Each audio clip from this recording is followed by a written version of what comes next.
देख रहे हैं सुदर्शन न्यूज।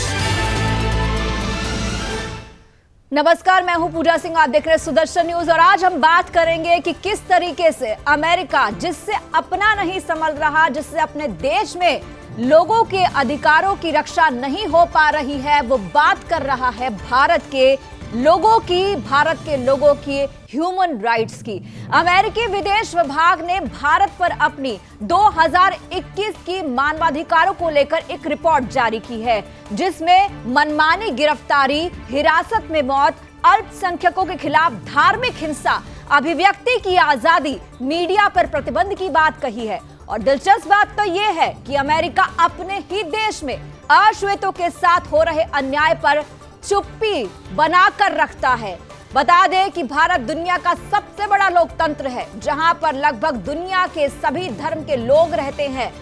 अमेरिकी विदेश विभाग ने जो रिपोर्ट जारी की है, उसमें यह कहा गया है कि भारत में मानवाधिकारों को लेकर जो रिपोर्ट है, उसमें हिरासत में मौत, मनमानी गिरफ्तारी, ये तमाम विषय है जिन पर रिपोर्ट जारी की गई है।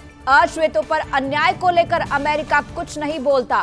समय समय पर ब्लैक लाइव्स मैटर करके आंदोलन चलाए जाते हैं। अश्वेतों को जिस तरीके से गोली मार दी जाती है, उन पर अन्याय होता है, उनको बेसिक उनके राइट्स नहीं मिल पा रहे हैं अमेरिका में, उनके बारे में बात नहीं होती। उसको लेकर अमेरिका चुप्पी साधे है। भारतीयों के साथ भी अमेरिका में भेदभाव होता है, अन्याय होता है, ये तमाम चीजें सामने आती है, लेकिन इस पर अमेरिका कुछ नहीं कहता, लेकिन बात करता है भारत के लोगों के मानवाधिकारों की।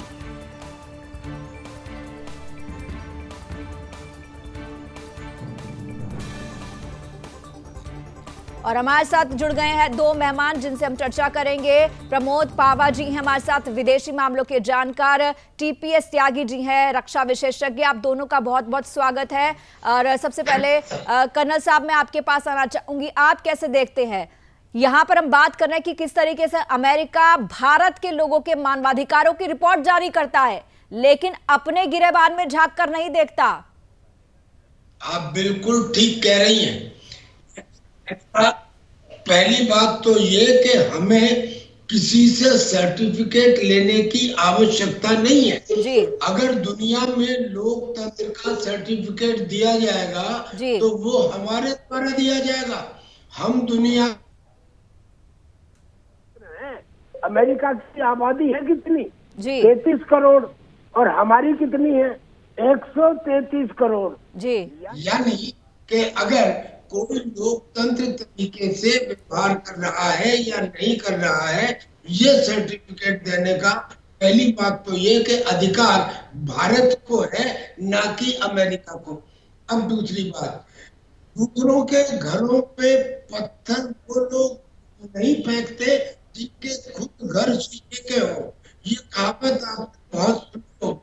अमेरिका किस मुंह से ये कह सकता है कि हिंदुस्तान में ह्यूमन राइट्स का, मानव अधिकारों का हनन हो रहा है? हमारे यहाँ नेशनल टेलीविजन चैनल पर माइनॉरिटी कम्युनिटीज के लोग गला फाड़ फाड़ कर चिल्लाते हैं, बोलते हैं देश के अगेंस्ट, सुरक्षा के अगेंस्ट, नेताओं के अगेंस्ट, हिंदुओं के अगेंस्ट, लेकिन हम उसे बर्दाश्त कर लेते हैं। हमें वो जज्ब करने की कुव्वत है। अगर यहाँ डेमोक्रेसी ना रही होती, अगर यहाँ मानव अधिकारों की इज्जत ना की गई होती, तो भला मजाल है कि कोई आदमी यहाँ पे सरकार या सेना के खिलाफ बोल पाता। यहाँ तो लोग यहाँ तक कह देते हैं यहाँ के चीफ को कि वो सेना का गुंडा है। कमाल की, क्या पाकिस्तान में ऐसा होगा? क्या चाइना में ऐसा होगा? क्या अमेरिका में ऐसा बोल दिया? यहाँ इस तरह की बातों को भी एब्जॉर्ब करने वाले उस देश को, जिसने बाकी देशों को बहुत पहले से वसुधैव कुटुंबकम का नारा दिया जी, उस समय बहुत सारे लोगों को उंगली पकड़ के चलना भी नहीं आता था।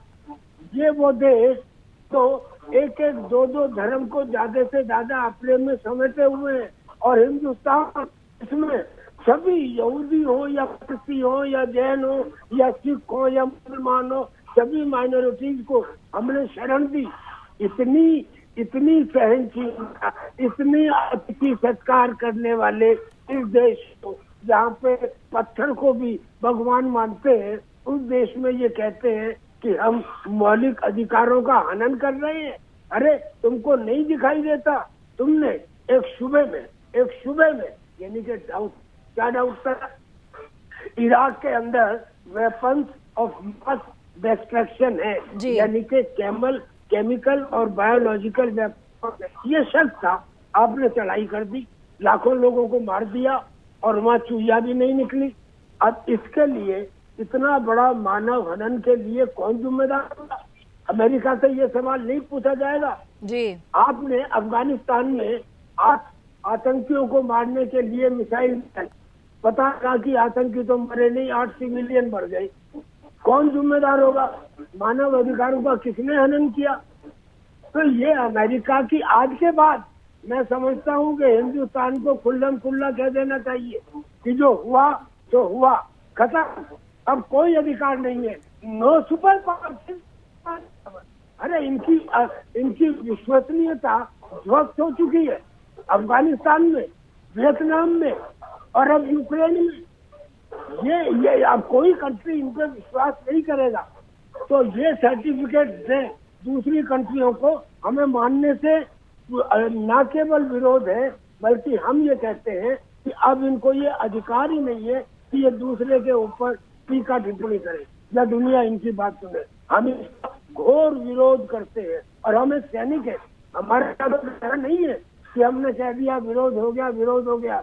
हम इस बात को बराबर आगे तक बढ़ाएंगे। हम इनको बाकायदा करेंगे, हम इन्हें कभी लिखेंगे what right have you got to say that India is not behaving as per the human right condition. No, हम कहेंगे पहले तुमने गलती की, तुम हो कहाँ, तुम मर चुके, तुम 1955 में मर चुके थे, मैं साबित करता हूँ। इन्होंने अपने आप को वीटो पावर दे दी। वो जो वीटो पावर थी, वो वीटो पावर केवल 10 साल के लिए थी। मैं आज आपको बता दूं, हमारे एक रिप्रेजेंटेटिव थे जिनका नाम था डॉक्टर रामास्वामी मुरलियार। उन्होंने 26 जून 1945 को यूनाइटेड नेशंस के चार्टर पर हस्ताक्षर करने से पहले ये लिख दिया था कि ये जो वीटो पावर है ये केवल 10 साल तक के लिए है। 10 साल से पहले इसकी समीक्षा की जाएगी और अगर समीक्षा नहीं तो 10वें साल में इसको सिंपल से हटा दिया जाएगा। और ये बात यूएन चार्टर की धारा 109 109 आई रिपीट 109 में लिखी हुई है, आप पढ़ सकते हैं। 1950 में यानी कि 10 साल बाद ये नहीं किया गया, इसका मतलब टेक्निकली वो वीटो पावर डेड हो चुकी थी।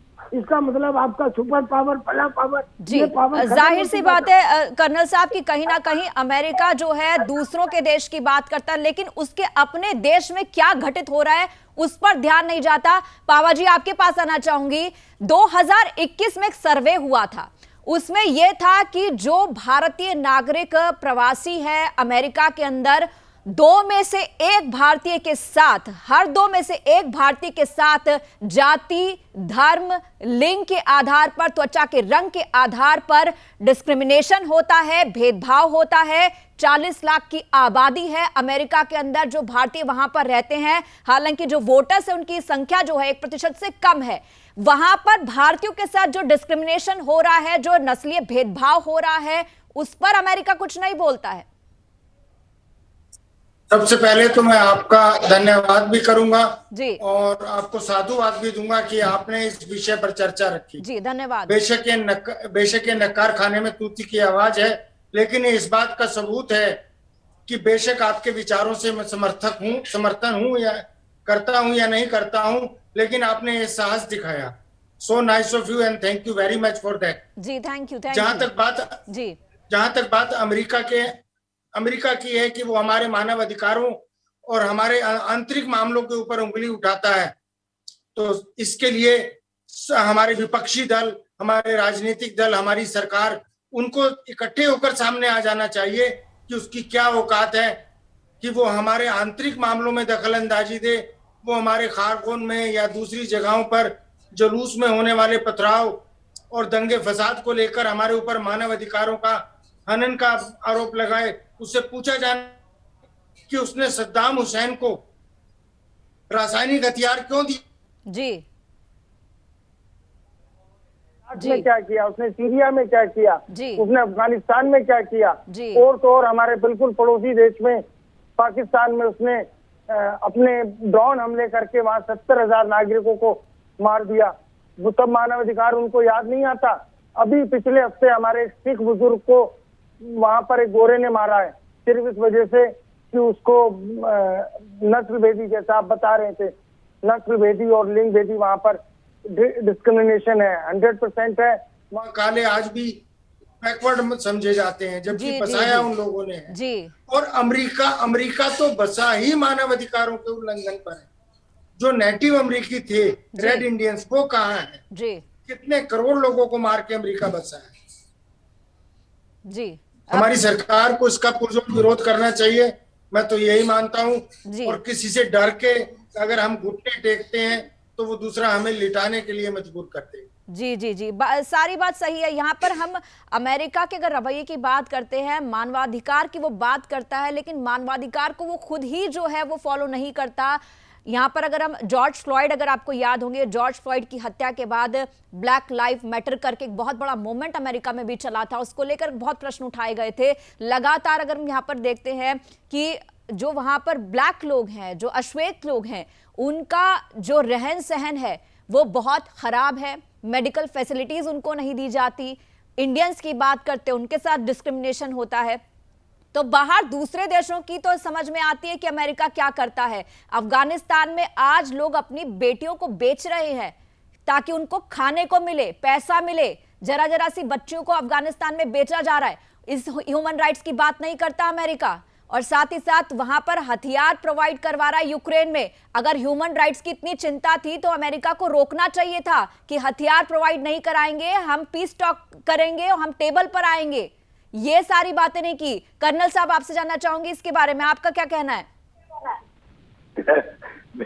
आप जो सवाल खड़े कर रही हैं उन सवालों में कोई डाउट नहीं है, तो सही सवाल खड़े कर रही हैं आप पूजा जी। बात ऐसी है कि अभी अमेरिका में हमारी 2+2 की मीटिंग हुई, यानी कि उनके डिफेंस मिनिस्टर, एक्सटर्नल मिनिस्टर, हमारे डिफेंस मिनिस्टर और एक्सटर्नल मिनिस्टर। उस मीटिंग के बाद ब्लिंकन ने ये कहा, ब्लिंकन ने क्या कहा कि ये पीछे से जो आवाज है इसे बंद करवा सकती है मैडम। बोला नहीं जा रहा फिर। जी जी जी पीछे से आवाज जी हम बोल इसे नहीं हम कर पाएंगे इस बात जी। ये पीछे जो आवाज आ रही है ये क्यों आती है हमेशा इस चैनल के ऊपर? मैं करवाती हूँ, ठीक है। कुछ टेक्निकल इशू होगा, मैं आपके पास वापस आती हूँ। पावा जी, आपके पास आना चाहूंगी, आपसे जानना चाहूंगी कि यहाँ पर बात मानवीय अधिकारों की हो रही है। एस जयशंकर ने मुंह तोड़ जवाब भी दिया है। उनका भी कहना है, 2 टूक उन्होंने जवाब दे दिया कि आप क्या कह रहे हैं, हम खुद नजर रख रहे हैं कि हर जगह क्या हो रहा है। लेकिन यूक्रेन की बात कर ले, अफगानिस्तान की बात कर ले, दोनों में स्थिति जो है बद से बदतर हो गई है। जहां अमेरिका ने हाथ डाला है वहां पर आम जनजीवन तक जो है तबाह हो चुका है। देखिए, जय बाबू के जवाब से मैं संतुष्ट नहीं हूं। बेशक उन्होंने कहा है कि हम सिर्फ 1% ऑयल लेते हैं और आप हम पर पाबंदी नहीं लगा सकते कि हम रूस से ऑयल ना लें, जबकि खुद अमेरिका ने 43% एक्स्ट्रा ऑयल परचेज किया है पिछले दिनों में। और यूरोप जितना हम 1 महीने में लेते हैं उतना यूरोप 1 दिन में लेता है। और उसके बाद सबसे दुखद पहलू यह है कि हमारी आईओसी ने रशिया के ऑयल को बास्केट से निकाल दिया, यानी टेंडर में वो रूस के ऑयल को लेंगे ही नहीं। खैर, वो एक अलग बात है। फिलहाल हम डिस्कशन कर रहे हैं मानव अधिकारों को लेकर। मैं इसमें आपको एक और दर्शकों के लिए भी एक बात बता दूं कि संयुक्त राष्ट्र के अनुसार कोई भी देश भाड़े के सैनिक नहीं ले सकता जी। सिर्फ अमेरिका एक ऐसा देश है जहां डिफेंस कॉन्ट्रैक्टर हैं, जहां ब्लैक वाटर वर्ल्ड वाइड है। और कुछ लोग तो ये भी कहते हैं कि जो इराक में और अरब कंट्रीज में आईसिस बनी थी, काले झंडे वाले, उसके पीछे भी अमेरिका का इन्वेस्टमेंट था और अमेरिका के ही लोग थे जी। तो भाड़े के सैनिकों को अगर वो यूक्रेन में भेजता है या बाकी देशों में भेजता है तो उससे बड़ा आतंकवाद आप किसको मानेंगे जी। जी मानव अधिकारों का सबसे बड़ा उल्लंघन अगर कोई करने वाला देश है तो वो निस्संदेह अमेरिका ही है। यही उसका इतिहास रहा है, क्योंकि वो बसा ही शवों के ऊपर है। जी कर्नल साहब, आपके पास आना चाहूंगी वापस, आप क्या कहेंगे? जी कर्नल साहब, आपको आवाज मिल रही है? अब अभी मैं बोलता हूँ मैडम, बात ये है कि अमेरिका के स्टेट डिपार्टमेंट ने एक रिपोर्ट जारी की। किसके डिपार्टमेंट ने? अमेरिका में, जहाँ पे रेशियल डिस्क्रिमिनेशन इतना है जितना आज की तारीख में किसी और देश में नहीं है। तो पहला सवाल जो आपने पूछा जी नहीं उठाया, तो उनको क्या अधिकार है कि वो किसी और देश के बारे में करें, जब उनके यहाँ खुद के यहाँ इतना रेशियल डिस्क्रिमिनेशन है। जब डोनाल्ड ट्रंप वहाँ पे प्रेसिडेंट थे, तब बिल्कुल साफ दिखा दिया था कि रेशियल डिस्क्रिमिनेशन ने कौन सी डायमेंशन वहाँ अख्तियार कर रखी है। अब घाव के ऊपर नमक छिड़कना तब हुआ जब स्टेट डिपार्टमेंट के बाद 2+2 की मीटिंग हुई, जो हमारे डिफेंस और एक्सटर्नल मिनिस्टर और अमेरिका के डिफेंस और एक्सटर्नल मिनिस्टर जब वाशिंगटन में मिले, तो वो मीटिंग बहुत सीरियस मीटिंग थी। वो मीटिंग आने वाले समय के लिए, हमारे रक्षा संबंधों के लिए, व्यापारिक संबंधों के लिए मीटिंग थी। उस मीटिंग में श्री ब्लिंकन जी आते हैं और वो कहते हैं कि आपके यहाँ अभिव्यक्ति की आजादी और जो मीडिया कर्मी है उनकी पकड़ धकड़ और ह्यूमन राइट जो है उनका वायलेशन होता है।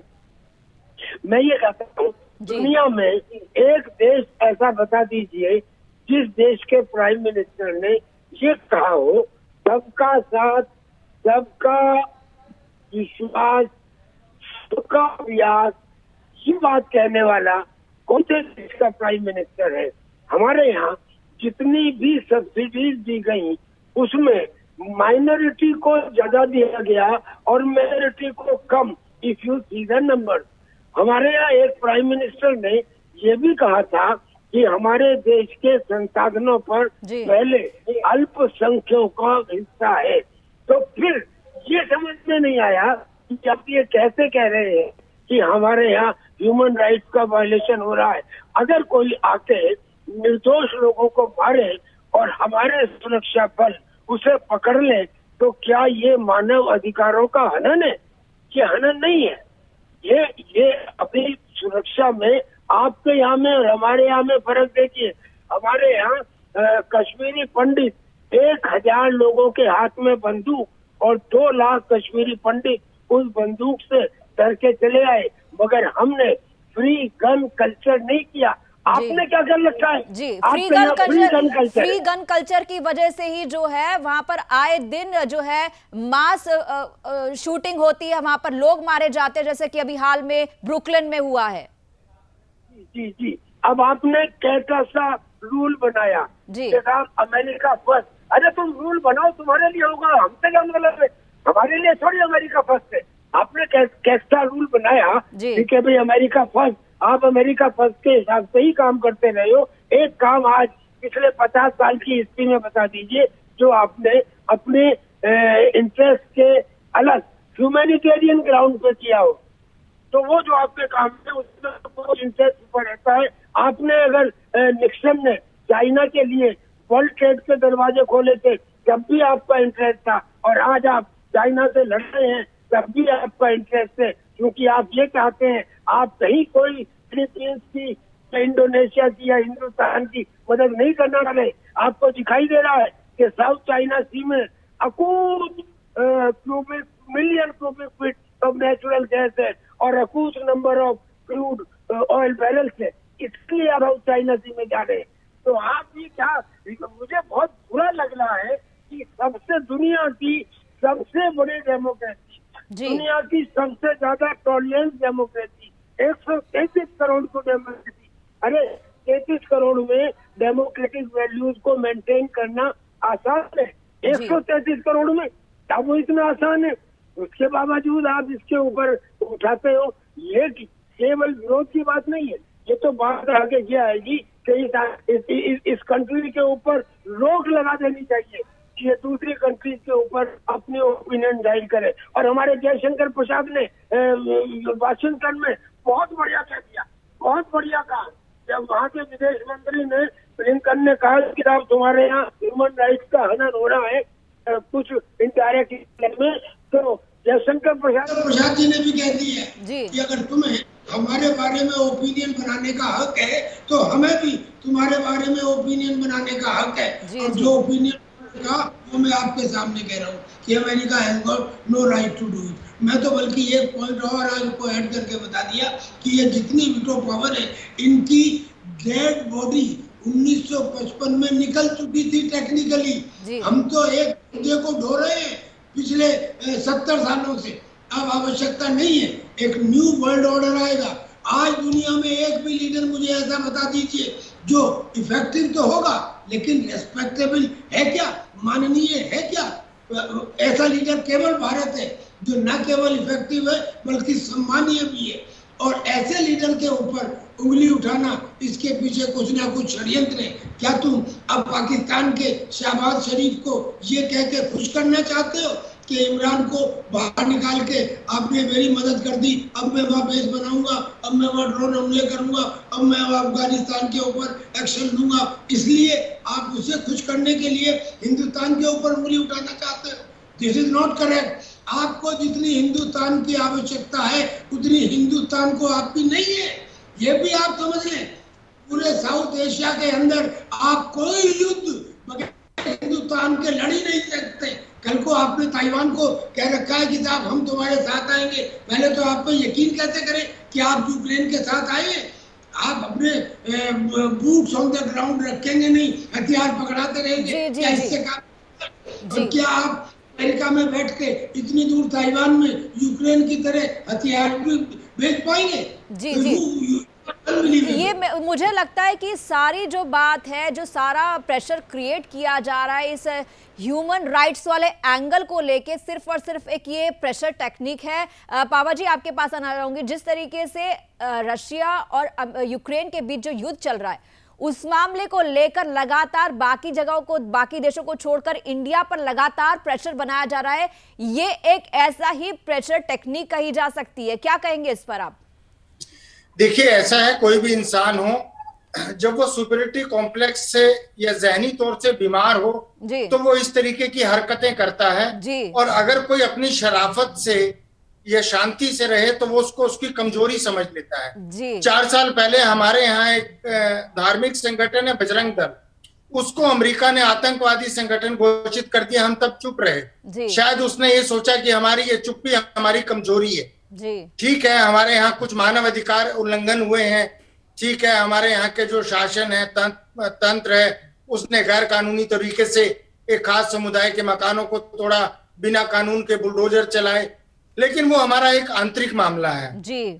और जहां तक आप यूक्रेन की और रूस की बात कर रहे हैं, आप एक चीज ध्यान रखिए कि इंडिया विश्व की बहुत बड़ी आर्थिक शक्ति है और सबसे बड़ा बाजार है हमारे पास 140 करोड़ लोगों का। अगर हम डॉलर को छोड़कर रूबल की तरफ चले गए तो अमेरिका को गिरने में कुछ मिनट लगेंगे। दिन भी नहीं, घंटे भी नहीं, कुछ मिनट लगेंगे। अगर हमारी सरकार एक बार ये घोषणा कर दे कि हम भी रूबल को एक्सेप्ट कर रहे हैं एज ए वर्ल्ड करेंसी, उसी डर से अमेरिका की कोशिश है कि वो हम पर नाजायज दबाव डाले या हमको प्रेशराइज करे कि हम उसकी गुलामियत और उसका गुलाम बने रहें। और उसके लिए वो मानव अधिकार है, लोकतंत्र है, या जो भी उसकी पुरानी टैक्टिक्स हैं, हो सकता है आने वाले टाइम में वो हम पर यह भी आरोप लगा दे कि इराक की तरह हमारे पास मास डिस्ट्रक्शन के हथियार हैं, कुछ भी किया जा सकता है। तो ऐसे में हमें सीना तान के और पूरी हिम्मत के साथ उसको जवाब देना होगा। यही हमारी सरकार की जिम्मेदारी बनती है और इसी वजह से हम अपने देश को बचा भी पाएंगे, बढ़ा भी पाएंगे। और मुझे यकीन है कि आदरणीय मोदी जी ऐसा करने में सक्षम है। प्रमोद जी, बहुत बहुत धन्यवाद आपका हमसे जुड़ने के लिए। कर्नल साहब, आपका भी बहुत बहुत धन्यवाद हमसे जुड़ने के लिए। तो आज हम यहाँ पर बात कर रहे थे कि किस तरीके से अमेरिका अपने गिरेबान में नहीं झांकता, अपने देश में मानवाधिकारों के उल्लंघन की बात नहीं करता है, लेकिन उसको चिंता है कि दुनिया के बाकी देशों में मानवाधिकार हनन हो रहे हैं। भारत पर टिप्पणी करता है, हालांकि भारत ने भी दो टूक जवाब दिया है। फिलहाल इसी के साथ यहां पर रुकेंगे छोटे से ब्रेक के लिए। ब्रेक के बाद फौरन हाजिर होंगे बाकी की खबरों के साथ।